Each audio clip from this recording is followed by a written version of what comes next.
ये है हमारे 3 चैनल्स और टेलीग्राम पर अब आपको इजराइल से जुड़ी हुई न्यूज मिलेगी और ऐसे वीडियोस जो यूट्यूब पर डाले नहीं जा सकते।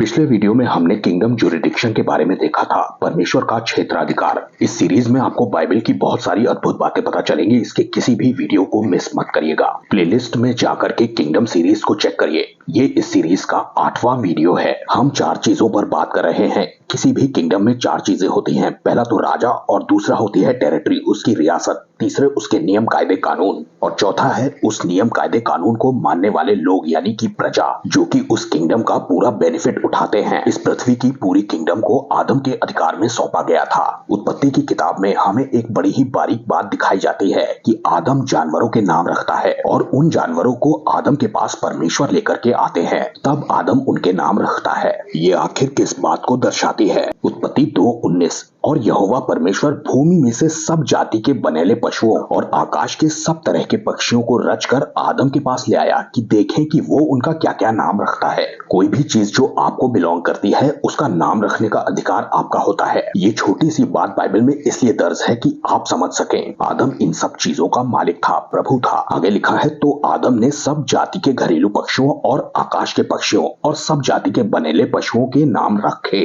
जो चीज आपकी है आप उसका नाम रख सकते हैं, चाहे वो आपके बच्चे हो या आपका घर हो या फिर आपके खिलौने हो। परमेश्वर ये दिखाना चाहते थे कि आदम उनके नाम रख रहा है, यानी आदम उन सब वस्तुओं का मालिक है। आपने इस टर्म को सुना होगा, सॉवरेन। सॉवरेन का मतलब होता है कि जिसकी प्रभुता हो, यानी संप्रभु, जो किसी के कंट्रोल में या दबाव में ना हो, ऐसे व्यक्ति को सॉवरेन कहा जाता है। गूगल पर सॉवरेन की आपको ये परिभाषा मिलेगी, एक ऐसा शासक या राजा जो आजाद है या स्वतंत्र है, जिसकी टेरिटरी किसी के अंतर्गत नहीं आती। आपने भी ये लाइन सुनी होगी, गॉड इज सॉवरेन। इसका मतलब क्या है? इसका सिंपल सा मतलब यह है कि परमेश्वर अगर कोई फैसला ले ले, परमेश्वर किसी चीज में इंटरफेयर करना चाहे तो कोई उसका हाथ नहीं पकड़ सकता। लेकिन गॉड इज सॉवरेन का ये मतलब बिल्कुल नहीं है कि परमेश्वर जो चाहे वो कर सकता है। किसी चीज का क्रिएटर होकर के उसे रूल करना, ये दोनों ही अलग बातें हैं। इंटरनेट पर इसकी एक बहुत ही सटीक परिभाषा दी हुई है। मैं इसे सिंपल करके समझाता हूँ। उसने क्रिएटर के तौर पर सब कुछ बनाया है, वो मालिक है, लेकिन उसका शासन या उसका अधिकार एज अ किंग ही काम कर सकता है, और ये भी उसके कवनेंटियल पीपल यानी कि वाचा वाले लोग ही समझ सकते हैं। जब उसकी प्रजा उसे राजा का दर्जा देगी तभी वो काम कर सकेगा। परमेश्वर ने वाचाओं को क्यों इंट्रोड्यूस किया, ये मैं आपको आगे की वीडियोस में बताऊंगा कि कवनेंट की इंपॉर्टेंस है क्या। परमेश्वर स्वर्ग का प्रभु है, लेकिन पृथ्वी पर उसने एक इंसान आदम को प्रभुता दी थी, जो कि अब उसके हाथ से निकल चुकी है और ये पृथ्वी श्रापित हो चुकी है, ये किंगडम श्रापित हो चुकी है। लेकिन परमेश्वर इस अर्थली किंगडम को किसी इंसान ही के हाथ में दोबारा देखना चाहते हैं,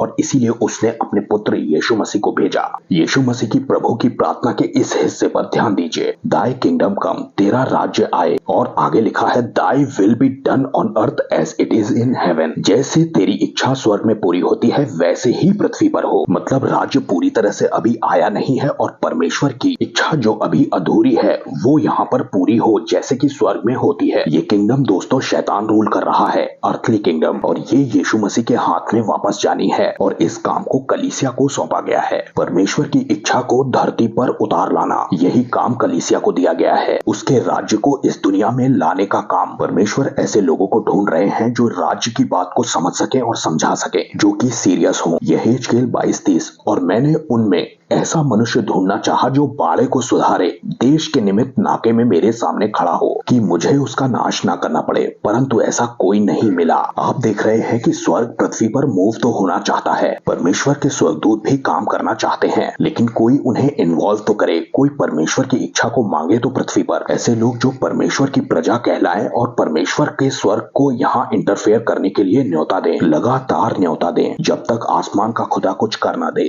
तब तक। दोस्तों यीशु मसीह ने तो सब कुछ कर दिया है और वो पृथ्वी का राजा ठहर भी गया है, लेकिन कलीसिया के इग्नोरेंस की वजह से शैतान अभी भी रूल कर रहा है इस टेरिटरी पर, जो कि उसकी है नहीं। ये दुनिया किंगडम ऑफ डार्कनेस और किंगडम ऑफ लाइट के बीच में फंसी हुई है। हाँ, परमेश्वर सॉवरेन गॉड है, लेकिन उसकी इच्छा को धरती पर लाने वाला कोई व्यक्ति उसे चाहिए। मैं किंगडम का एक रहस्य आपको बताता हूँ जो यीशु मसीह ने बहुत ही सिंपली अपने विश्वासियों को बताया है। पिछले वीडियो में मैंने आपको धन्यवाद देना और आशीष बोलने के बारे में में बताया था, मत्ती 5:44। परंतु मैं तुमसे ये कहता हूँ कि अपने बैरियों से प्रेम रखो और अपने सताने वालों के लिए प्रार्थना करो। इंग्लिश में लिखा है, love your enemies, bless them that curse you and do good to them that hateth you. ये बात यूं ही नहीं लिखी है, इस बात को रोमियो की पत्री में पौलुस ने भी बड़े ही स्पेसिफिक वे में कहा है। अपने सताने वालों को आशीष दो, श्राप ना दो। दोस्तों, जब आप अपने सताने वालों को आशीष देने लगते हैं, दरअसल तब किंग का काम शुरू होता है। आप परमेश्वर की जुरिडिक्शन के नीचे ले आते हैं अपनी परिस्थितियों को।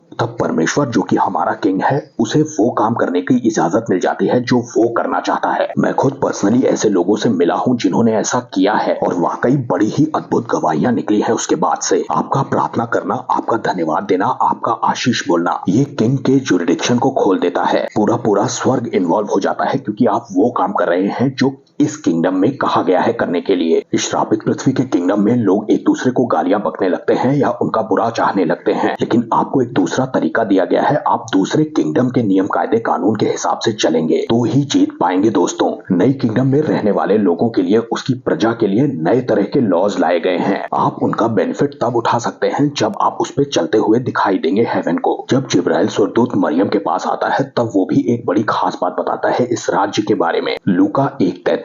और वो यानी यीशु मसीह याकूब के घराने पर सदा राज्य करेगा, हमेशा हमेशा राज्य करेगा, और उसके राज्य का अंत ना होगा। End of his kingdom there shall be no end. ये भी पढ़ लीजिए, he shall reign over the house of Jacob forever. देश चाहे या ना चाहे, सरकारें चाहे या ना चाहे, यीशु मसीह का राज्य तो आएगा ही आएगा। ये बाइबल में लिख दिया गया है और इसलिए उसे आने से कोई रोक नहीं सकता। यीशु मसीह ने जो प्रभु की प्रार्थना अपने चेलों को सिखाई थी, उससे पहले, जस्ट पहले कुछ कहा गया है। आइए उसे भी देख लेते हैं। मत्ती 6:7। प्रार्थना करते समय अन्य जातियों की तरह बकबक मत करो। इंग्लिश में लिखा है वेन रेपिटेशंस, और अन्य जाति का सीधा सा मतलब है कि जो किंगडम की समझ नहीं रखते हैं वो लोग। और इसमें ऐसे भी बिलीवर शामिल हैं जो ये समझते हैं कि उनके बहुत ज्यादा बोलने से उनकी सुनी जाएगी। सेम बात को बार बार बोलेंगे, बार बार मांगेंगे तो शायद उनकी सुन ली जाएगी कहीं से। आगे लिखा है, इसलिए तुम उनकी तरह मत बनो, क्योंकि तुम्हारा पिता मांगने से पहले ही जानता है कि तुम्हारी क्या क्या आवश्यकता है। पिता को पहले से ही पता है, लेकिन आगे लिखा है, इसलिए तुम प्रार्थना करो और इस तरीके से करो, हे हमारे पिता तू जो स्वर्ग में है, तेरा नाम पवित्र माना जाए। मतलब पिता को पहले से पता तो है, लेकिन वो यूं ही दे नहीं सकता, बल्कि आपको प्रार्थना करनी पड़ेगी। एक्चुअली आप उसे किंग ठहरा रहे हैं। इस तरह से प्रार्थना करने पर आप उसके जुरिडिक्शन को, उसके क्षेत्राधिकार को इस श्रापित पृथ्वी पर ला रहे हैं, और ऐसे ही व्यक्ति को परमेश्वर ढूंढ भी रहे हैं जो कि हेवन की इच्छा को पृथ्वी पर उतार लाए। यीशु मसीह ने अपने काम को पूरा कर दिया है, हेवन की इच्छा को पृथ्वी पर उतार दिया है, यानी अपने बलिदान को। अब आगे का काम कलीसिया के हाथ में सौंपा गया है, जिनके हाथ में किंगडम दी गई है, उसके राज्य की समझ दी गई है, जो ये समझे कि परमेश्वर यूं ही कुछ भी कर नहीं सकता। अगर तुम उसकी प्रजा हो तो तुम्हें उसका बेनिफिट उठाने के लिए उसे इनवाइट करना पड़ेगा, तभी कुछ हो सकता है इस दुनिया में। जो अपने किंगडम का या अपने किंग का लॉ फॉलो करता होगा, ऐसा व्यक्ति ही बेनिफिट उठा सकता है किंगडम का। और मैं आपको बता दूं कि उसके कानून या उसका तौर तरीका इस अर्थली कर्स्ड सिस्टम से बिल्कुल अलग है। और अब मैं यीशु मसीह के चमत्कारों के बारे में आपको एक बात बताता हूँ। यीशु मसीह ने कभी भी अपने मिरेकल्स को मिरेकल्स नहीं कहा, चमत्कार को चमत्कार नहीं कहा। यीशु मसीह ने चमत्कारों को नॉर्मल वर्क्स कह करके बुलाया है, मेरे पिता के काम कहकर बुलाया है, क्योंकि राज्य में जो कुछ नॉर्मल है, यानी कि वर्क्स की तरह काउंट होता है, वो इस दुनिया में चमत्कार की तरह काउंट होता है। स्वर्ग का बेसिक नेचर है चमत्कार होना। These are the normal works of the father which we call miracles in this cursed system,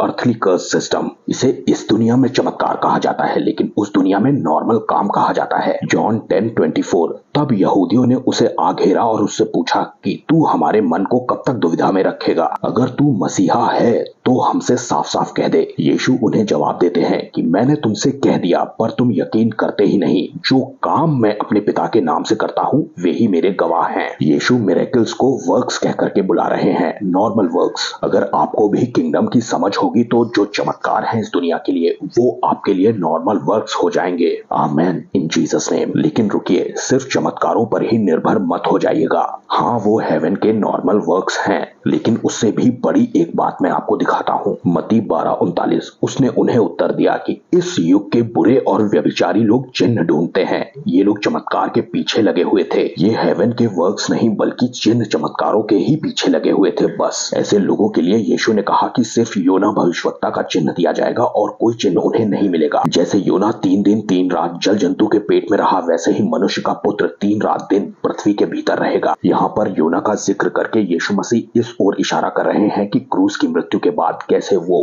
पृथ्वी के अंदर यानी कि कब्र में रखे जाएंगे। जैसे योना मछली के पेट से बाहर आया, वैसे ही यीशु मसीह कब्र से बाहर आ जाएंगे, मौत को हरा देंगे। लेकिन आगे की खतरनाक बात पर ध्यान दीजिए। नीनवे के लोग न्याय के दिन इस युग के लोगों के साथ उठकर उन्हें दोषी ठहराएंगे, क्योंकि उन्होंने योना का प्रचार सुनकर मन फिराया था। जी हाँ, प्रचार सुनकर मन फिराना चमत्कारों से बड़ा है। ये बात उसने कही है जो योना से भी बड़ा था। और इसके बाद यीशु मसीह एक और एग्जाम्पल देते हैं क्वीन ऑफ शीबा का। उसने भी एक बड़ा अलग काम कर दिया था। दक्षिण की रानी न्याय के दिन इस युग के लोगों के साथ जी उठकर उन्हें दोषी ठहराएगी, क्योंकि वो सुलेमान का ज्ञान सुनने के लिए पृथ्वी के छोर से आई थी। और ये बात उसने कही जो सुलेमान से भी बड़ा था। सिर्फ ज्ञान की खोज में औरत होने पर भी उसने इतना बड़ा ट्रैवल किया था। योना और सुलेमान का एग्जाम्पल लिया था यीशु मसीह ने, लेकिन फोकस वो लोग नहीं थे। उनका फोकस थे नीनवे के लोग और दक्षिण की रानी शीबा, जिन्होंने बेनिफिट उठाया था। याद रखिए, योना एक किंगडम नीनवे में भेजा गया था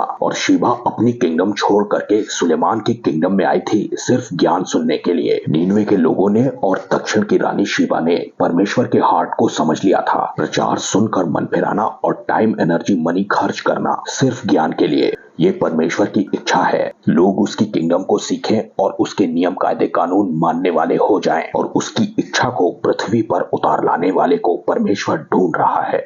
सबको जय मसीह की।